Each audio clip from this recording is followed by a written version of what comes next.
Hey everyone, and welcome back to the channel. In this week's video, which was voted for by our channel members, we visit Prudhoe Castle. Northumberland, a county steeped in rich history and breathtaking landscapes, is home to some of England's most captivating landmarks, and one such gem is Prudhoe Castle, a medieval fortress nestled in the heart of the Northumberland countryside. With its dramatic architecture, intriguing past and stunning surroundings, Prudhoe Castle stands as a testament to the region's fascinating heritage, so join us and discover the magic that lies within its ancient walls. The slightly ironic thing is that if you approach Prudhoe Castle from the centre of Prudhoe, neither the original landscape nor the more recent development of the area to the north of the castle are at all obvious. The castle is heavily screened by trees, and from the signposted parking area you can see parts of the castle peeking through the trees to the north, beyond a large pond beside the approach road. Following this road brings you to the freestanding barbican that was intended to help fortify the castle's main entrance. Beyond this is a causeway, which was originally a drawbridge set over a deep dry moat, leading into the castle's gatehouse. The gatehouse that dominates the entrance to the castle dates back to around 1150, and anybody wanting to gain access to the castle had to make their way through a rising arch passage that afforded defenders plenty of opportunity to make life very uncomfortable for those unwanted visitors. At the far end of the gatehouse passage you emerge into the castle's outer bailey, an unclear semi-oval shape. The first port of call of entering the castle would be to the English Heritage reception and shop. This is found in the far end of the house to your left, which was built between 1810 and 1818, and effectively cuts the castle in half, occupying the site of the original range, which separated the outer bailey from the inner bailey to the west. Whilst we progress from the keep through to the base of what was originally the chamber block, it brings us into the display area in the rear of the house, describing the historical development of the castle throughout its years.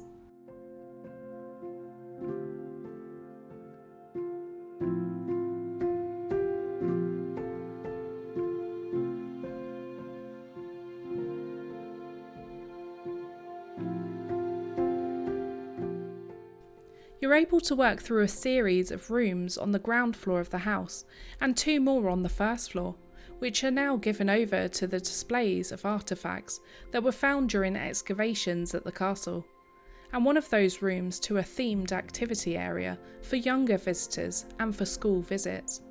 It's a really interesting and calming atmosphere for those of all ages. Prudhoe Castle's history can be traced back almost 1,000 years. It was built around the 12th century, and the castle was strategically positioned atop a hill overlooking the River Tyne. Originally constructed as a Motte and Bailey timber castle, it underwent several expansions and alterations throughout the centuries, ultimately transforming it into the grand structure that we see today. Prudhoe was home to several noble families, including the Umfravilles and the Percys, who both played a significant role in the defence of Northumberland during turbulent times. In essence, the castle's position allowed it to dominate the historic crossing over the River Tyne below. Originally this was the site of a ford and later a bridge. Today the river continues to be bridged here by a structure linking the village of Ovingham on the north bank with Low Prudhoe on the south bank. The origins of Prudhoe Castle date back to around 1095, when Robert de Umfraville, also known as Robert with the Beard, who was a kinsman of William the Conqueror, was granted the permission to build a castle in his barony of Prudhoe. Robert de Umfraville was also Baron of Redesdale, and had landholdings and castles there. This first castle at Prudhoe appears to have been built entirely of wood, on a platform which was in part artificially raised from the surrounding hillside. The castle appears to have been rebuilt in stone by about 1150, by which time the gatehouse and keep were also in place. which was as well because the castle was besieged by King William I of Scotland in 1173, who felt he had been betrayed by O'Donnell de Umfraville, the then Baron of the castle. The Scots were unsuccessful in their attack, but William was a determined man and returned later in 1174, this time with an army whose numbers were boosted by Flemish mercenaries. O'Donnell managed to raise a relieving force and the Scots were again unsuccessful, and this time William I was captured near Alnwick as they retreated. In 1381, Gilbert de Umfraville, who was the 9th Earl of Angus, died childless. In line with an arrangement that he had previously entered into, the castle was then passed on to Henry Percy, the 1st Earl of Northumberland. Apart from a period when their lands were fortified by the Crown in the 1400s, Prudhoe Castle remained the property of the powerful Percy family, and by the late 1500s it was the centre of a farming estate. The castle had fallen into ruin by the 1700s, but its fortunes were reversed by Hugh Percy, the 2nd Duke of Northumberland, who oversaw a complete renovation in the early 1800s and arranged for the building of the house that you see today for his estate manager at Prudhoe. The estate's role steadily moved from managing farmland to looking after the mineral rights in what was fast becoming an important mining area. After the Second World War, the house was divided into 4 flats. It was then passed into the state care in 1966 and is now looked after by the English Heritage.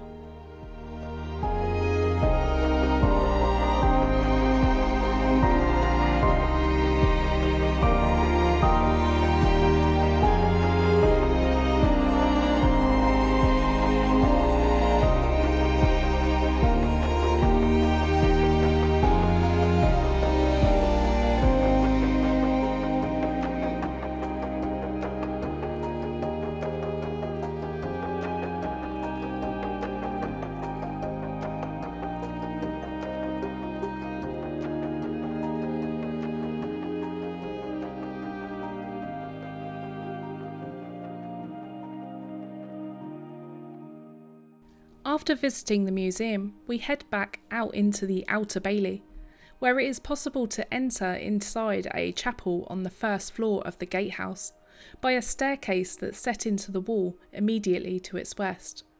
This is home to what is believed to be the earliest oriel window to be found anywhere in England. The gatehouse was built in 1150 and is one of the earlier stone buildings on the site. Before this, it was a timber gatehouse that belonged to the original timber and earth phase of the castle. The passage was very simple, no portcullis, but a vault that supported on either side. Just above the passage, and inside this upper chamber, it was reconstructed in the 13th century as a chapel. Narrow lancet windows were put into the north and south, and a small east end was added, projecting out over the castle walls. This was actually separated from the main body of the chapel with a large pointed arch. You can also notice a small sink for washing holy vessels that is still visible. Towards the end of the 13th century, the upper part of the gatehouse was reconstructed and heightened, where an extra floor was added. The upper chamber was created and was known later as the wardrobe, which contained cross loops for controlling the Barbican passage with a fireplace in the north-east corner. There is something pretty special about this room. I love seeing the small stained glass and the weathered doors. It really just puts into perspective how beautiful these rooms once were.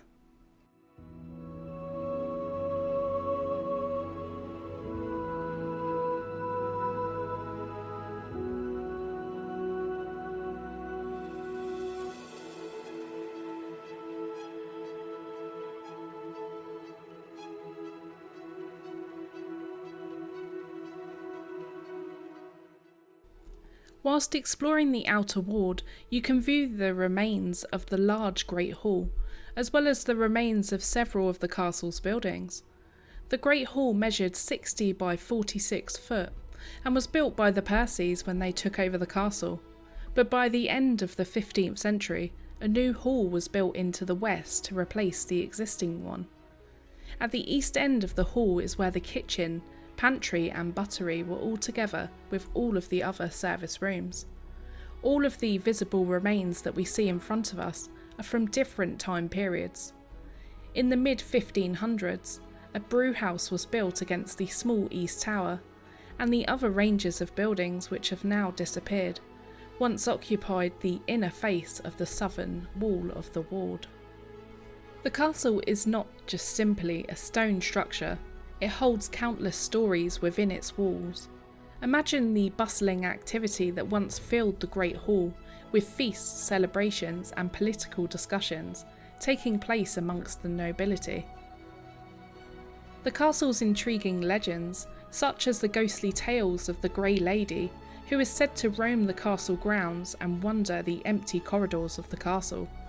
This legend of the lady lives on through the town, as one of the streets is named after her too.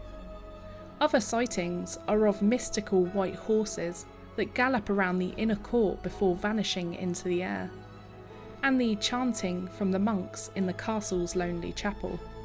It's definitely intriguing to read about, with all the layers of mystery to its already enchanting ambience, which makes it more believable. It's worth walking and exploring the exterior of the castle. In our opinion, the best views of the outside of the castle are from the path leading off to the left and following the outside of the moat. Either that or sit back and enjoy Breckham. This gives glimpses of the top of the internal structure, beyond the walls and all of the features that makes Prudhoe so unique and picturesque. The architecture of Prudhoe Castle is a captivating blend of different time periods, and I think that's what really sets the castle apart from the others. The medieval keep with its formidable stone walls, towers and arrow slits dominates the castle's landscapes, and the keep is a testament to the castle's defensive purpose, which also provides panoramic views of the surrounding area. As you explore the castle's grounds, you'll get to discover the remnants of the Great Hall, the Constable's Tower, and the Gatehouse. These structures offer glimpses into the castle's magnificence and the lives of the people who once inhabited it. So we hope you've enjoyed our visit here today, and it's encouraged you to go and experience for yourself. Please be sure to hit that like button, consider subscribing to the channel, or joining our channel memberships to support us further. We want to say a big thank you to our members and to our Patreons. We'll see you in the next one. Till next time.